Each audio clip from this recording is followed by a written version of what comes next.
फेकायचा ना आतलाही फेकायचा, मधला चाकायचा. वरचा साल फेकायची, आतला कोळी फेकायची, मधला फक्त रस घ्यायचा. आणि तिन्हीच्या विरुद्ध पेढा आहे. बदामचा वरचा भाग फेकायचा, आतला खायचा. खारकेचा वरचा खायचा, आतला फेकायचा. आंब्याचा वरचा फेकायचा, आतला फेकायचा, मधला चाखायचा. पेढ्याचा वरचाही फेकायचा, मधलाही फेकायचा. ना आतला काय खायचं? अख्खाचा अख्खा खायचं. जे सार आहे ते ग्रहण करायचं असते, असार टाकून द्यायचे. शब्द आहे निवडिले सार असार. हे शिवाजी राजांना तुकोबाराय म्हणतात. देशाच्या दृष्टीनं सार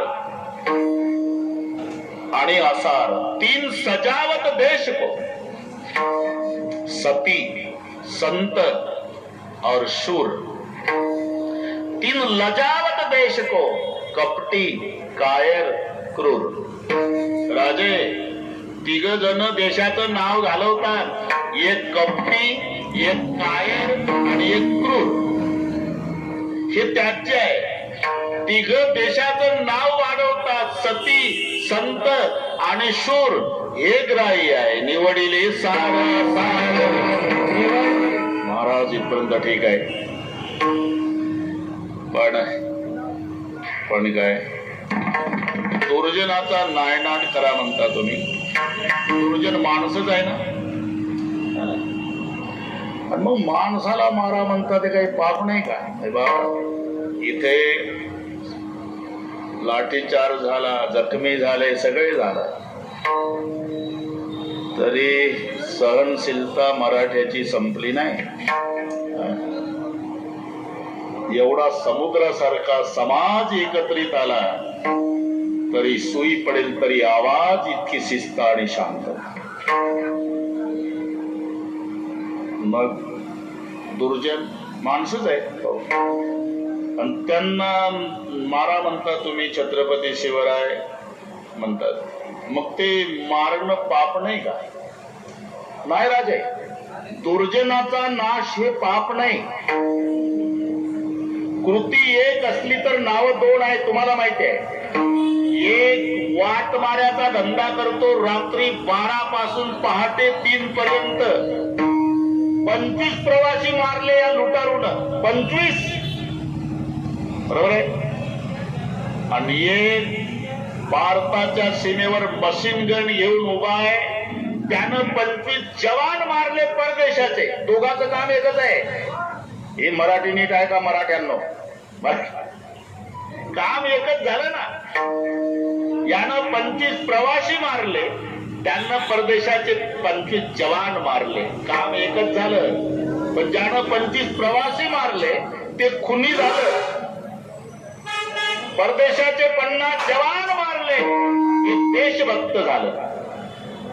म्हणून दुर्जन मारणं पाप नाही राजे. नाही. मग पाप कशाला म्हणतात? पाप होते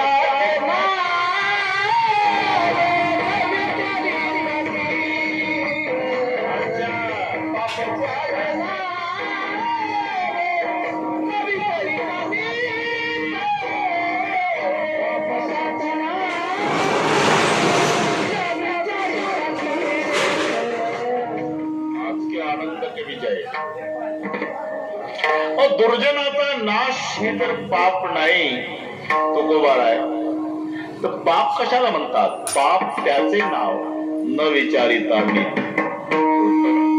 अनितीनं वागणं, नीतीबाह्य व्यवहार करणं, जी वस्तू आपली नाही ती बळकावणं, याला म्हणतात पाप. तिकडची गोष्ट सांगतो रे बाबा.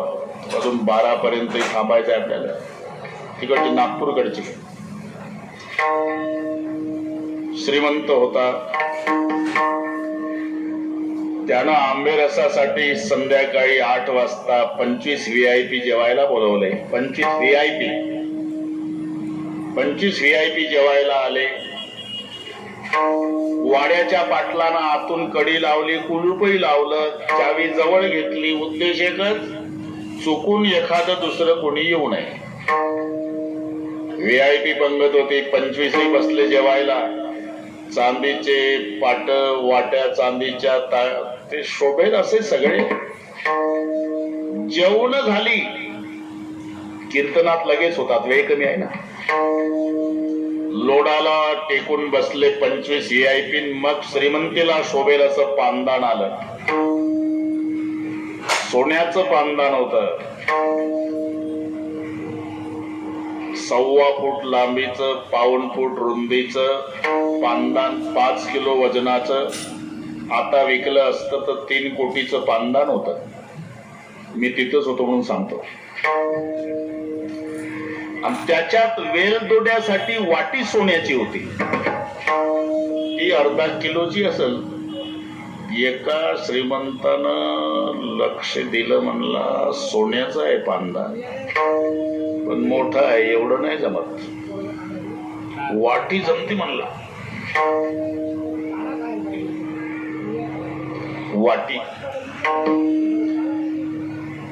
त्यानं जवळ आलं, वेलदोड्याची वाटी उचलूनही पाहिली, म्हणला 1/2 किलोची आहे, 30 लाखाची आहे, पण काय करावं, लाईट आहे.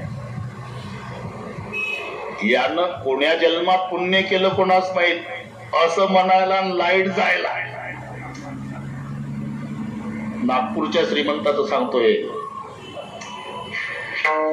वेलदोडे ओतले न वाटी घातली केशात, 2च मिनिटात लाईट आली. 2च मिनिटात.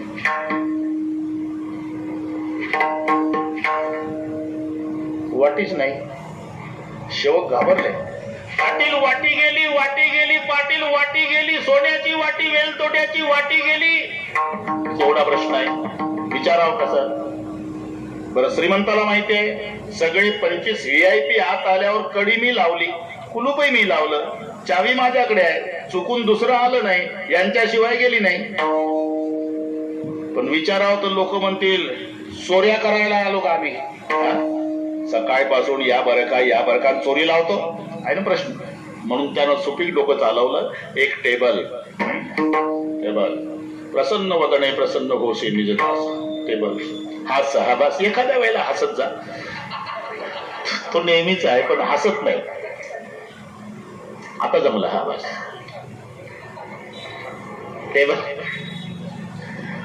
टेबल ठेवला, टेबलवर सोन्याचं तबक ठेवलं पाटलाने.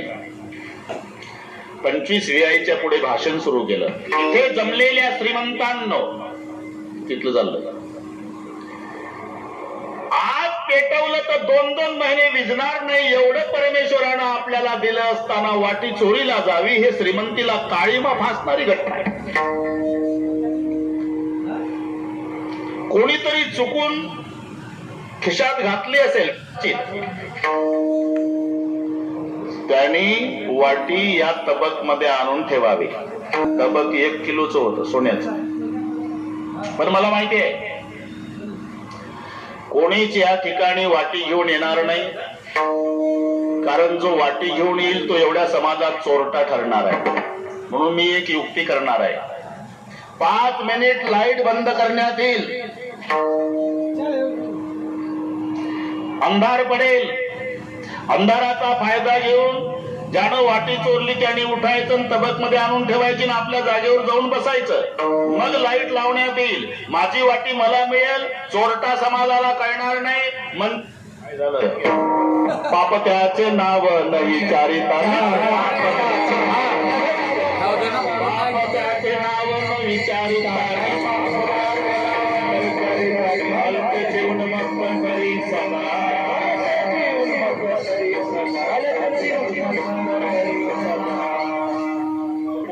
म्हणून छत्रपती शिवराय, दुर्जनाचा नाश करणं हे पाप नाही, अनितीनं वागणं, नीतीबाह्य व्यवहार करणं याचं नाव पाप आहे. पाप त्याचे नाव न विचारिता नीत. आणि एकदा नीती सुटली ना, नीती सुटली मग ते मनाला येईल तसं करणं.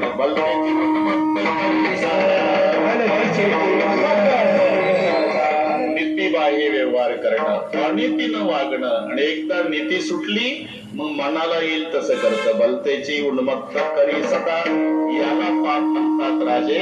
दुर्जनाचा नाश याचं नाव पाप नाही, उलट तुमचा धर्म. आणि 10 मिनिट राहिले आता. हा त्रास तुम्हालाच आहे असं नाही, आम्हाला सुद्धा धर्माचे पालन, धर्माचे पालन करणे पाखंड खंडन हेचे आम्हा करणे काम. धर्माचे पालन करणे पाखंड खंडन हेचे आम्हा करणे काम. दया तिचे नाव भूताचे पालन अनेक निर्धन कंटकाचे हे तुम्हा करणे काम. तुम्हालाही आहे राजे, आम्हालाही आहे, नवे देवाला सुद्धा. एक एक यायला लागणार, विभागणी करा त्यांची, त्यांची संघटना झाली का असं अंतर ठेवा. तुम्ही पाहिले तमाशे पाटील मंडळी, सुपाऱ्या देऊन ठेवले म्हणावं आम्ही, नुसतं पाहिले काय पाटील. त्या तमाशात एक वग असायचा, वग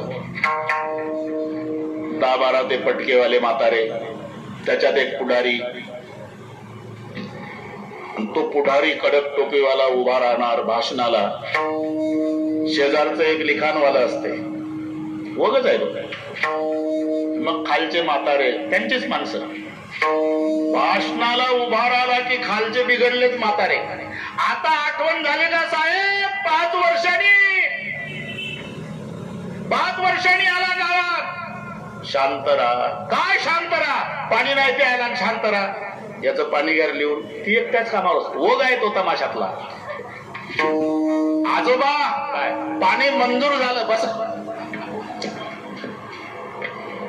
दुसरं उठायचं, पाणी कसं येईल साहेब, का नदी नाही ना आमच्या गावात. असं आहे का, याची नदी लिहा रे. बसा बाबा, काय नदी मंजूर झाली. मग तिसरं म्हातार, नदी कशी येईल साहेब, डोंगर नाही आमच्या गावात. याचा डोंगर घ्या लिहून. मांगने के बाद जो मिलता है वो आश्वासन, न मांगते मिल जाता वो आशीर्वाद. मागावा लागत नाही, त्याचं सूत्र आहे, अंतकरण की विशुद्धी होने के बाद मिलता है उसे आशीर्वाद कहते हैं. भगवान बुद्ध काशीच्या नगरसेठ कडे भिक्षेला गेले, कमंडलू पुढे ठेवला, कमंडलू मध्ये काशीच्या नगरसेठनी खीर केली होती. भगवान बुद्धाला आवडायची खीर. ओतनार तर चिखल दिसला, बोले भगवान आपके कमंडल में कीचड़ बार, मेरी गलती होगी अभी धो के लाता हूं. आणि कमंडलू स्वच्छ धुवून आणला, ठेवला, मग खीर ओतली. भगवान आशीर्वाद दो. भगवान बुद्ध बोले आशीर्वाद की कीमत कितनी है नगर सेठ, खीर इतनी या खीर से ज्यादा. बोले खीर तो 2 रुपए की है, आशीर्वाद बहुत बहुत कीमती होता है. तो तूने तुम्हारी 2 रुपए की खीर पहली बार मेरे कमंडल में क्यों नहीं डाली.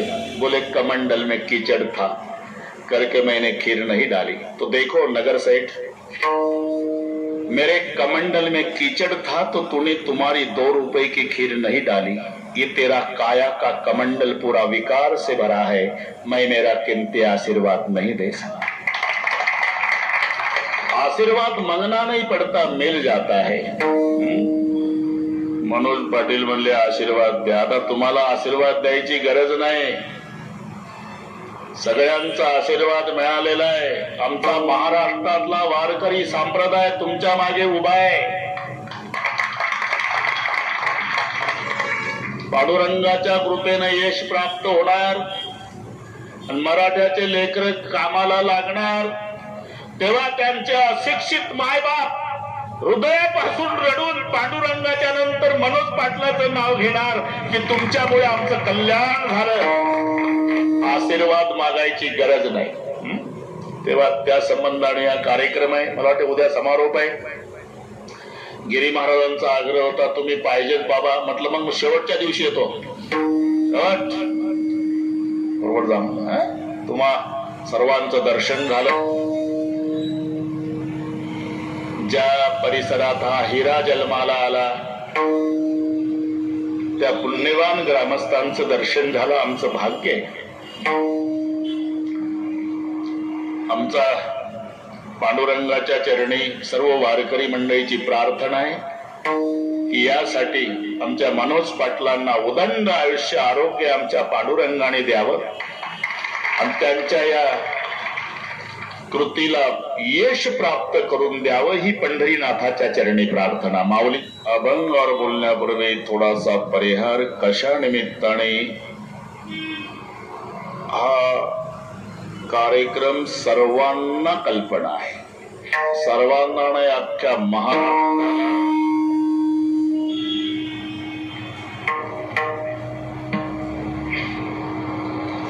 आमरण उपोषण मराठ्यांच्या न्याय हक्कासाठी लढा देणारे मनोजी पाटील जरांगे, त्यांना सहकार्य करणारे सर्व सहकारी सहयोगी, एक हिरा महाराष्ट्राला नवे मराठ्याला मनोज जरांगे पाटलाच्या रूपानं मिळाला.